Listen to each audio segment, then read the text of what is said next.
wonderful to have you with us, Professor Kairi Kreegipuu from Tartu University, to visit our podcast, Brain, Music and Learning.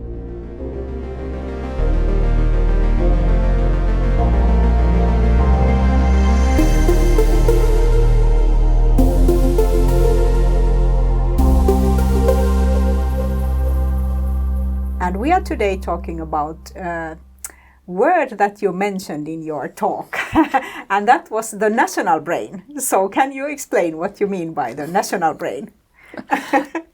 First, thank you for asking me for the podcast.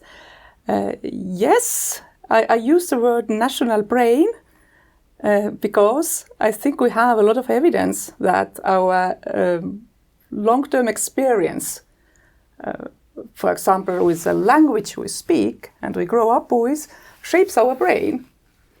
And if our brain is somehow tuned or shaped, it makes a difference. What do we notice, or what do we perceive, and what can we discriminate in the incoming information?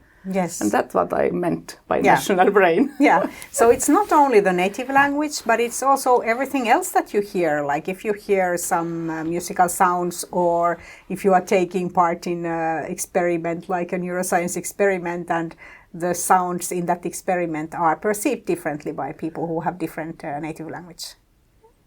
Yeah, absolutely. First of all, I think that all experience changes our brain. If you're good in bird songs, you can discriminate bird songs. If you're good in or spend time in different kind of music, you start to discriminate between these musical styles and musical versions of everything. But the question was that whether it's not only when you are listening to speech, but it's also when you are listening to everything else. Yes, yeah. I think so. But it's really intriguing to find transference between these things. Yeah, this is actually a key issue in psychology. Mm-hmm. If we can find something that is trained, and if it's generalized to some other domains, it's $1 million issue. Yes. Very important issue. Yeah. And we don't so much think about language learning when we learn our native language. It happens like almost without any effort. So we don't think of that as a learning experience, but that's like a very defining learning experience actually for our brains, because it is the first language. So it is shaping our auditory system. And of course, Finnish and Estonian, we share common roots. And one important feature is, of course, how important it is to pay attention to the duration of the syllables. We have short and long syllables, but you have 3-syllable durations in Estonian. Yes, we have rather unique 3-quantity system in Estonian language.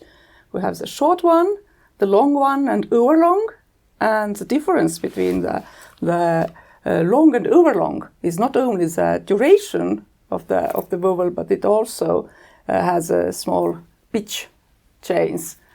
And this is a big difference between these two neighboring, closely related languages, actually. Yeah. So a Finn who is learning Estonian might easily recognize the short from the long, but then might mix the long and the overlong, both of them to be like long. Yes. And what you said, that we study our first language without any effort, or apparently without any effort, is not actually true for everybody. Some kids still have big difficulties to learning the language. And what we have recently measured in Estonia, that not only Finns, but also kids aging about 6 years or 5 to 6 years also mix and don't discriminate. If we measure it by mismatch negativity or lexical tasks, they also mix long and overlong.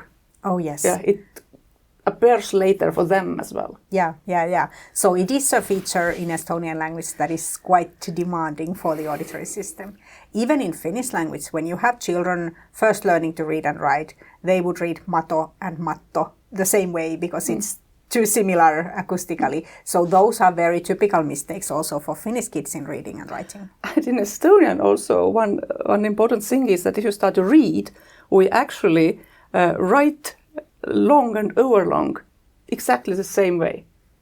Okay. You cannot discriminate by reading. Okay. You have to have the knowledge about the language and the meanings. What are they? Wow.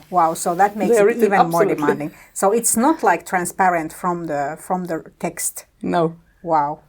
So that's even more demanding. And that's the reason why Estonia and with Finnish language and Hungarian language were reported as the most difficult languages for American speakers to learn. That Valeria Zepe showed today. Yes. Yeah. So we are listed the worst ones. I don't know. I wonder, is it opposite as well? Like for us, the English language probably then the difficult. I don't know. To learn. Or we have some advantage, I don't know. Yeah, I think the advantage is that English is everywhere. And the advantage is that if we have a so small number of speakers of our languages, we just have to know other languages. Yes, of course. But that doesn't make us weaker in our native language. So the native language is still the key to everything. Yes. And Estonia has all schools in Estonian except some areas where you still have a majority of Russian speakers. You also have schools in Russian. But that is about to change, isn't it? It has officially forced to change very strongly since last autumn. And officially all schools in Estonia must now to have English Estonia as a language in which they work. They started from 1st, 4th, and 7th grade or something. Not at all the time for everybody, but still it's a huge step. I'm sorry it was not taken earlier, because it's absolutely important to integrate people to the Estonian society and to provide them possibilities to be successful in labor market and in education. Yes. So there is a difference between Estonian and Finland, even though we are both bilingual countries, because in Finland we have this extremely long tradition with the Swedish language being also our official other official language, and we have the Swedish-speaking schools, and it is a very long tradition for both of them to learn the other language. So if you go to a Swedish-speaking school, you have to learn Finnish. If you go to a Finnish language school, you have to learn Swedish, and this has been the tradition in Finland. But in Estonia, these language groups have been more like distant and separate from each other. Yes, and I would correct that Estonia is not officially bilingual at all. It changed back after Soviet occupation, but of course, practically there are areas, especially in the northeast, around Narva, which is east border of European Union. There are big majority of population is Russian speaking. And that means that the teachers are also Russian-speaking. Teachers are Russian-speaking, and we cannot allow two separate school systems.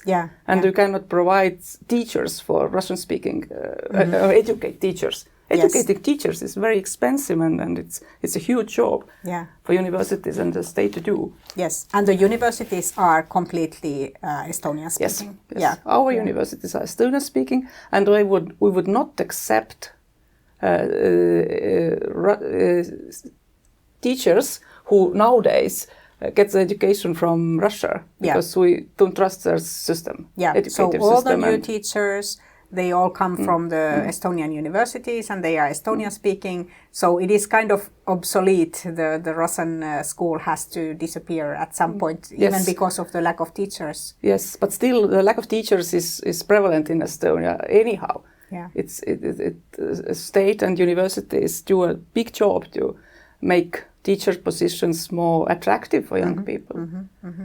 Yes, and this is an important challenge, I think, for all countries at the moment. I think Finland does well in that. Teacher occupation is still very, very popular amongst young people to apply to become a teacher. So we have to learn from you. But actually, I know that our educators of teachers communicate a lot with you and with other universities in the world. But I also think that it's not only political difference between Estonian and Russian system, but I also think that the teaching and school climate is very different in Estonia and in Russian schools.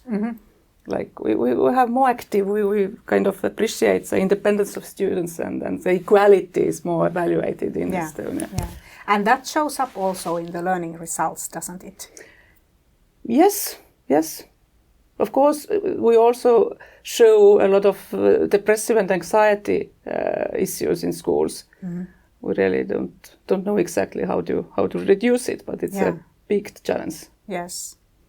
So we have been here today and also yesterday listening to talks about neurodynamics of language and music. And what would be your message from all of this that we have learned here?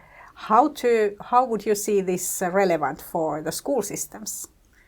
Is there something like a take-home message from all of this language learning and use of music for teachers? Yeah, I started to think about really targeted musical experience to be transferred better to learning the new language. I mean that depending on the language you are intending to learn, you probably need to find better music that supports on acoustical parameters these things. Probably this can be kind of practical outcome to support the learning. So those would be maybe songs that are composed for the learning purpose? Yes, exactly. And I would not underestimate of the fun aspect and motivational aspect as well. Yes. So using music in native language teaching and foreign language teaching should pay attention to the prosodic aspects, of course, as we have learned here a lot. The prosody has been like the main point of several talks here. Yeah, I think so. But also motivation and emotional support, what it gives. So that is a way to use the music in a good way when you see that the kids are having fun. Yeah, I think so. Okay. It helps to learn anything. Yes, and easier to remember when you have kind of the lyrics rolling in your head. It is easier to remember the words. I hope so. Yeah.